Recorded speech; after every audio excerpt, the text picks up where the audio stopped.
Hey guys, Professor Bill of Comic Book University, and Black Panther issue number 3, The Intergalactic Empire of Wakanda.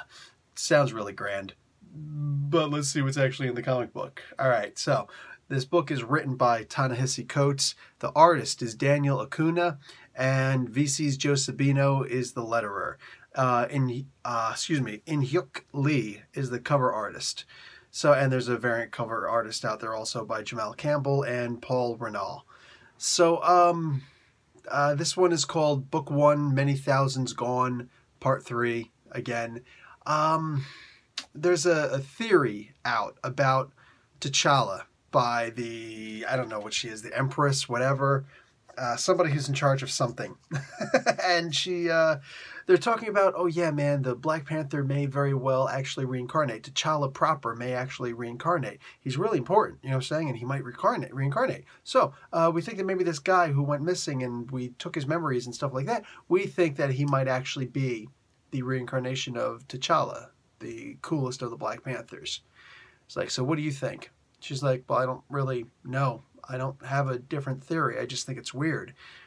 And there's like a little, conversation back and forth. And a very important thing, a scientific fact is actually done here. A deterrent for not thinking a thought all the way through. She says, I need you to understand something. With all due respect to High Counselor or whatever the heck she is, she says, a lack of theory on my part is not a proof of your theory. So she's not saying that she discounts what she's saying, that T'Challa, that this person might actually be the reincarnation of T'Challa from 2,000 years ago, but she's not saying that it is the truth either, just because she doesn't have a theory to counter her opinion. You know what I'm saying? And this is a hard truth for some religious people to really understand. You know what I'm saying? But it's important. It's important. So I enjoyed seeing that conversation in there. That actually made my day, my night in this particular time zone. But the point is that there's an attack by the Askuni, I think they're called, and they're like, just no words spoken, just come right in, come right at them, and they're trying to repel these attacks, but they're not doing great, and a lot of these guys are dying. A lot of these Maroons, these elite soldiers, are dying. And at the end, there's an appearance by this character called Manifold. Now, I'm not familiar with Manifold. I thought it was going to be like, surprise, it's actually me, Claw. I survived all this time. You can't kill sound. So, that wasn't actually the case, though. So that was weird. It's this person called Manifold, and he's dressed like a skinny little celestial, which is odd. A whole bunch was brought up from the past, and I like that. So we do know that we are, in fact, actually in the future here. So that was important. I dug that. I'm glad that a lot of that. I'm glad that that idea was brushed to the side at this point, because there were a bunch of people saying, I think this takes place in the same time period, just in a different part of the universe or something. Nope.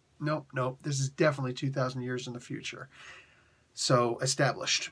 But as far as the story right now, I'm hoping this doesn't go past a 6-issue arc, because while it's fun and all, I guess, I really just want to go back to the Black Panther before, and they seem to be indicating in some ways by the shape of this story that it could go back to the story that was kind of left off. You know what I'm saying? Recently with Ta-Nehisi Coates writing, and Leonard Kirk was actually drawing that. I think that they could go back to that, because a very similar subject is brought up in this. The idea of this empire that we exist in now was not founded on nothing. It was founded on stolen ideas from other people. And that seems to be very similar to the theme that Ta-Nehisi was bringing up about Wakanda in the previous volume of Black Panther, where it was stated that there were already several different tribes and peoples living here in Wakanda, and they were like, not just alien races, but like magical races of people. And Wakanda was built there, but it was they conquered these people, they enslaved these people, they killed these people, and that's what they built Wakanda upon. So So, wow. Wow. Like that was a great concept. I couldn't wait to see where they were going to go with that. And then it just kind of ended for this intergalactic empire thing. As long as they get back to it, and as long as they get back to it soon, it kind of burns me a little bit that this is a monthly comic book, because I don't know, at this point, I really just want this story, the intergalactic story, to be over with. You know, like it's fun, it's cute, but I kind of just want this to go away because I was already invested in the story before this. So I don't want to start on a new story, but whatever, man. I'm trusting that Ta-Nehisi is going to do a good job.